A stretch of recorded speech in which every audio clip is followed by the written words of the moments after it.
ለምንናገረው ወንጌል ሙሉ ኃላፊነቱን እንወስዳለን።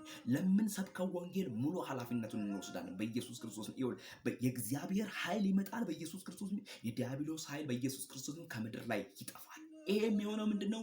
በማህበራዊ ሚዲያ ላይ ወንጌልን በኢየሱስ ክርስቶስ በቀንና በሌሊት በጠዋትና በማታ ባገኘንበት አጋጣሚ ሁሉ የእግዚአብሔርን ወንጌል ከፍ ስናደርገው ጌታ ለዘላለም ይባረክ።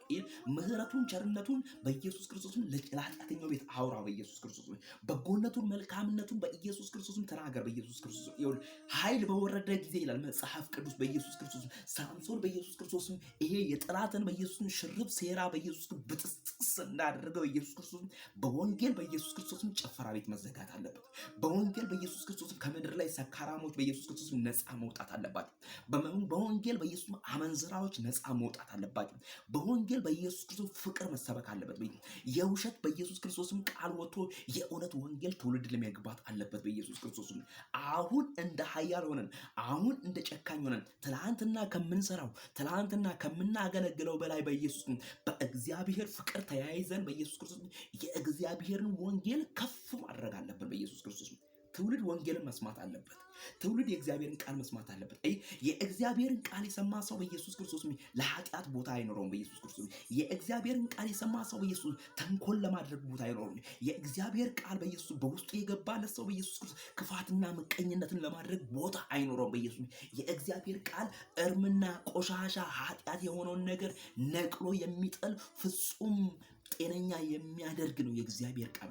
እርሱም የእግዚአብሔር ቃል ይህ ወንጌል ነው። ይህ ወንጌል ሰላም ነው። በኢየሱስ መጽሐፍ ቅዱስ የእግዚአብሔር ቃል ካለው ውጪ ሌላውን ሁሉ የሚል ጳውሎስ እንደዚህ ይላል። በኢየሱስ ይሄንን ወንጌል እኛ የሰበክንላቸውን ወንጌል ከዚህ ወንጌል ውጪ የሆነ ወንጌል ቢሰብኩ መልአክም ቢሆኑ በኢየሱስ ክርስቶስ የተረገሙ ይሆናሉ። በኢየሱስ አየህ በኢየሱስ ክርስቶስ ከዚህ ወንጌል ውጪ በኢየሱስ ክርስቶስ የሚሰብክ በኢየሱስ የተረገመ ይሆናል።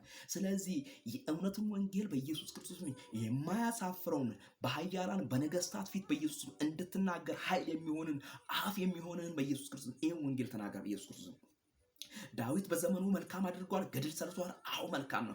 የዳዊትን እያወራን በኢየሱስ የምንኖርበት ብቻ አሁን በኃይል በኢየሱስ የምንናጠቅበት ዘመን ነው። በኢየሱስ ክርስቶስ አሁን በኃይል የጠላትን መንደር የምንደመስበት ዘመን ነው። አሁን ወደ ሰይጣን መንደር በኢየሱስ በእግዚአብሔር ተማምነን የምንገባበት ዘመን ነው። በኢየሱስ ከእግዚአብሔር ጋር ሌሊት ከእግዚአብሔር ጋር የምንጣበቅበት ቀን ከእግዚአብሔር ጋር የምንጣበቅ ስለ እግዚአብሔር ቸርነት የምናወራ ስለ እግዚአብሔር በጎነት ስለ እግዚአብሔር መልካምነትና ስለ እግዚአብሔር ኃያልነት ለትውልድ እያወራን የእግዚአብሔርን ወንጌል በኢየሱስ ለፍጥረት ማድረስ አለብን። ለምን መሰላችሁ? ወንጌል ሲገባ በኢየሱስ ክርስቶስ እርም የሆነ ነገር በኢየሱስ ስም ይወገዳል። ወንጌል ሲገባ በሽታ ይወገዳል። ካንሰር ቢሆን በወንጌል ይወገዳል። ኃጢአት ቢሆን በወንጌል ይወገዳል። በኢየሱስ ክርስቶስ ኢየሱስ በኢየሱስ ልጁን የሰጠ አምላክ በኢየሱስ ከበሽታ ሊፈውስ ከኃጢአት ሊፈውስ እግረ መንገድ በሽታ ፈውስ በኢየsus ክርስቶስ ለእግዚአብሔር በእግረ መንገድ በኢየሱስ የሚፈውሰው ነገር ነው። በኢየሱስ ሙታንን ማስነሳት ለሱ ብርቁ አይደለም። አልዓዛርን ማስነሳት ለሱ ትልቅ ነገር አይደለም። በኢየሱስ ጣሊታን ማስነሳት ለሱ ትልቅ ነገር አይደለም።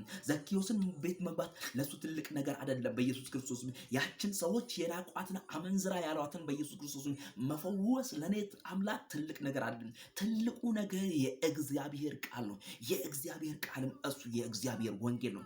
ስለዚህ በዚህ ዘመን በኢየሱስ ክርስቶስ የእግዚአብሔርን ቃል በእግዚአብሔር ተማምነን የእግዚአብሔርን ኃያልነት የእግዚአብሔርን በጎነት የእግዚአብሔርን መልካምነት የእግዚአብሔርን ኃያልነት በኢየሱስ ማውራት አለብን። በኢየሱስ ክርስቶስ እኔ ወንድማችሁ በኢየሱስ የእግዚአብሔርን መልካምነት የእግዚአብሔርን ኃያልነት ለትውልድ ስናገር በኢየሱስ ክርስቶስ ምክንያቱም ብድራትን የሚከፍል አምላክ በኢየሱስ ክርስቶስ እኔና ቤቴን ልጄና በኢየሱስ ሀገሬን ምድሬን የሚባርክ አምላክ በተቀደሰ መቅደሱ እንዳለ እያወቅኩ ነው የምናገረው በኢየሱስ ክርስቶስ። ስለዚህ እግዚአብሔር አምላክ መልካም ያደርጋል።